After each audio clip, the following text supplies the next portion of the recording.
Аяқ ұшының сүйектері оссо-педис 3 топ сүйектерінің жиынтығынан тұрады. Біріншісі тілерсек сүйектері оссо-тарси, табан сүйектері оссо-метатарси және аяқ бақайларының бақайшықтары фаланге дикторум педистен тұрады.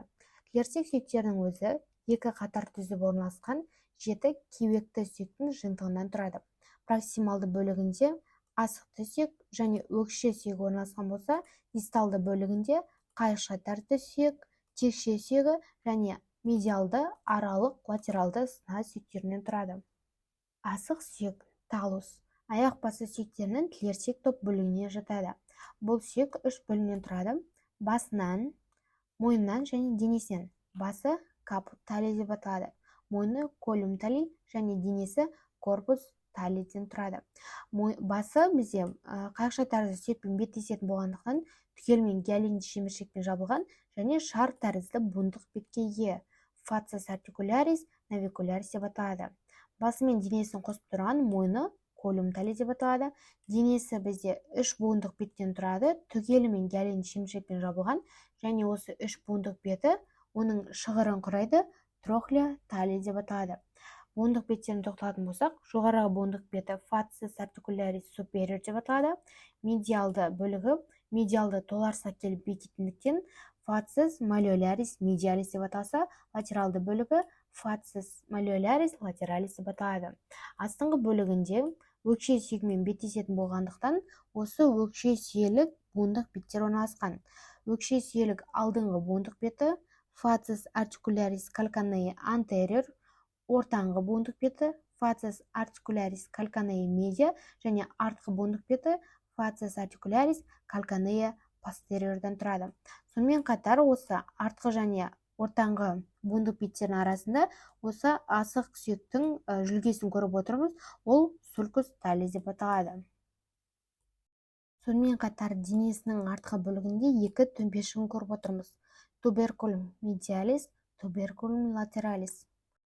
Өкше сүйегі ос кальканеус тілерсек сүйектерінің ішіндегі ең ірісі болып табылады. Бірінші айтатын зат ол өкше сүйегі мен асық сүйегінің біріккен жерінде тілерсектік қойнау орналасқан. Тілерсектік қойнау синус тарзи деп аталады.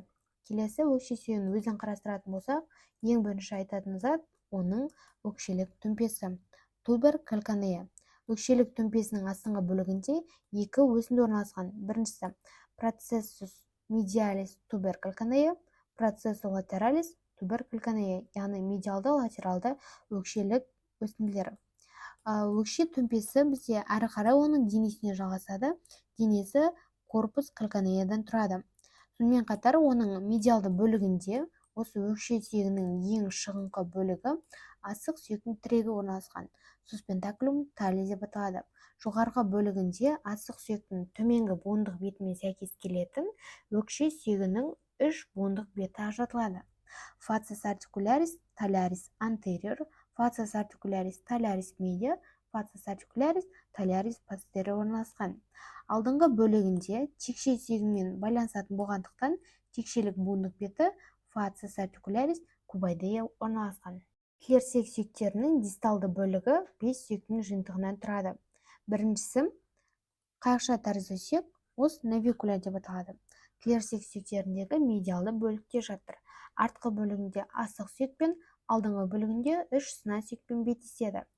Текше тәрізді сүйек ос кубайдеум, артқы бөлікте өкше сүйекпен, алдыңғы бөлікте 5-4 табан сүйегімен беттеседі және латералды бөлікте жатыр. Ал сына сүйектері кунейформ деп аталады.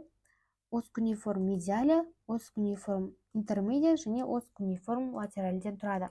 Бұл 3 сүйек артқы бөлігінде қайықша тәрізді сүйекпен, алдыңғы бөлікте 1, 2, 3 табан сүйектермен беттесіп жатыр. Табан сүйектерінің өзі қысқа түтікті сүйектердің қатарына жатады. Олар оссо-метатарзи деп аталады. Бұлардың әрқайсысы 3 бөлімнен тұрады. Негізінен базис, денесінен корпус және басы капуттан тұратын болып табылады.